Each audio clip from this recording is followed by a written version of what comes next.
Então, não sirvam para a gente pensar o Brasil, porque as pessoas falam, mas aqui não é segregado, todo mundo se mistura, como que tem racismo se as pessoas casam com negros, se brancos e negros são casados, têm filho, a gente é um país mestiço? Essa é a pergunta que tá.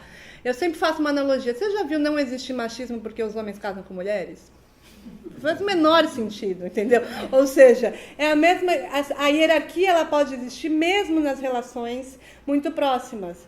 O que acontece? A gente aprendeu a ler o racismo com a lente norte-americana por causa dos filmes, ou com a lente de um racismo pensado, sei lá, sobre a Segunda Guerra na Europa, e não aprendeu a ler o racismo brasileiro, porque a gente tem uma ideologia que é de falar que não há racismo no Brasil.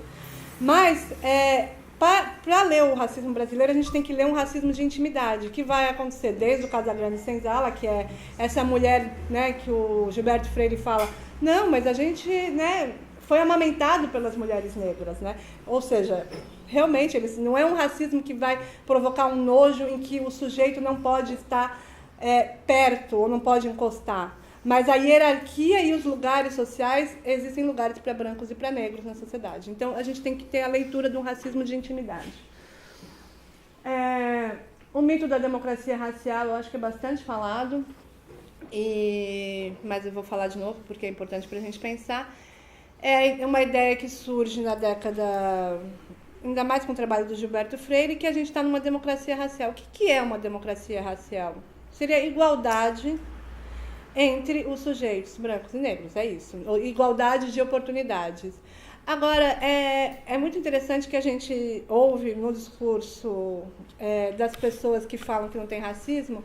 Não tem racismo no Brasil, a gente vive numa democracia racial. A própria pessoa que fala que não tem racismo, ela usa a categoria raça para falar. Ou seja, se não existe, não tem raça no Brasil, todo mundo é misturado, a gente vive numa democracia racial. Então, tipo, não faz sentido, o mesmo argumento, né, ele é contraditório. E a ideia é que teríamos oportunidade. Aí, na década de 50, tem um estudo que se chama Estudos Unesco, que é um projeto no pós-guerra de pensar como é que o Brasil tinha, e por que o Brasil tinha essa harmonia entre as populações. Por que se davam tão bem, né? Porque essa era a ideia, que a gente vivia numa democracia racial, que aqui todo mundo se dava bem e tinham que viver juntos. Então veio grandes estudiosos, né? Esse é um estudo que foi coordenado pelo Roger Bastides e teve estudo no Brasil inteiro. Por exemplo, em Florianópolis, quem fez foi o Fernando Henrique, chama Negros e Brancos na cidade de Florianópolis.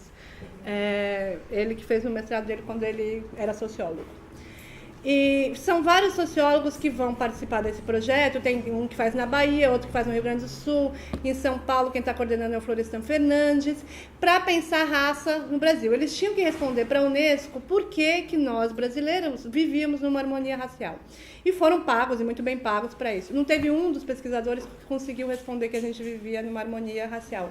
Ou seja, todos os estudos da Unesco vão provar que a gente que existia um racismo muito forte. Isso na década de 50, e a gente ouve agora em 2012 gente falando que não tem racismo. Nem quando foi pago para mostrar que, olha, mostra que a gente vive numa harmonia racial, se conseguiu isso.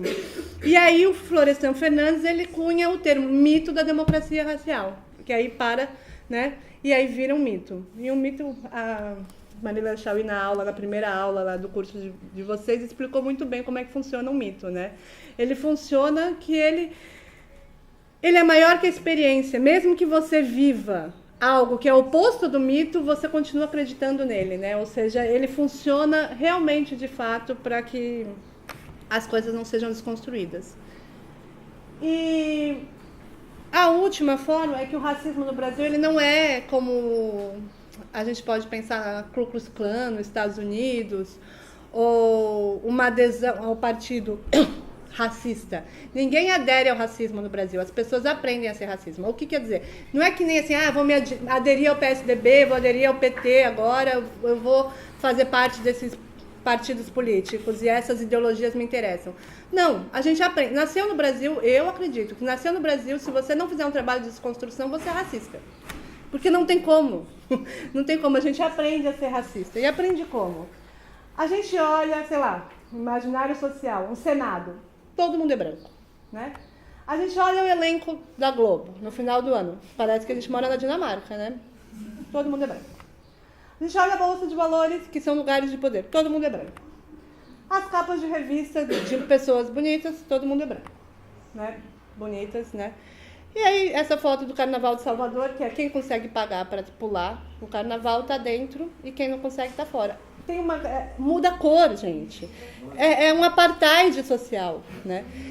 E eu sempre dou esse exemplo porque eu acho ele legal da gente pensar. O meu irmão, quando eu era mais nova, ele queria me convencer que os homens eram melhores que as mulheres, né? Ele sempre falava, Lia, os homens são melhores que as mulheres. Você quer um exemplo maior? Eu falava, fala.